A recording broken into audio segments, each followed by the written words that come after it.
আল্লাহ চতুর্থ আসমানে নেমে আসেন, আসেন হাদিসে, এটা আপনারা বহুবার শুনছেন আমার কাছে। তো নেমে আসেন, আপনি যুক্তি দিচ্ছেন আল্লাহ যদি নেমে আসে তো আরশ তো খালি হয়ে গেল, কি যুক্তি না? তা আরশ তো খালি হওয়ার কথা না, তাহলে এর ব্যাখ্যা এরকম হলো না।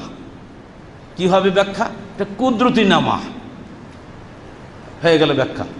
ব্যাখ্যা যদি দিচ্ছেন, নাম শুনলে আপনি 3 হাত লাভ দিয়ে উঠবেন। অত বড় বড় মুফতি বোধহয় পৃথিবীতে আছে কিনা সন্দেহ। এইসব বড় বড় মহাজনরা ব্যাখ্যা দিয়ে দিল, আমরা তাদের এই ব্যাখ্যা সবিনয় প্রত্যাখ্যান করি।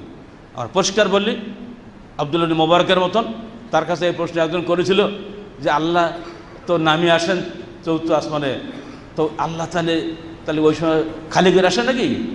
আব্দুল্লাহ মুবারক এমন ধমক দিল, রে মূর্খ, বেড়ে যাও তুমি এখান থেকে, তোমার মতো শয়তানের জন্য আমার দরবার নয়। কীভাবে আল্লাহ নামেন উঠেন তোমাকে হিসাব করা দরকার।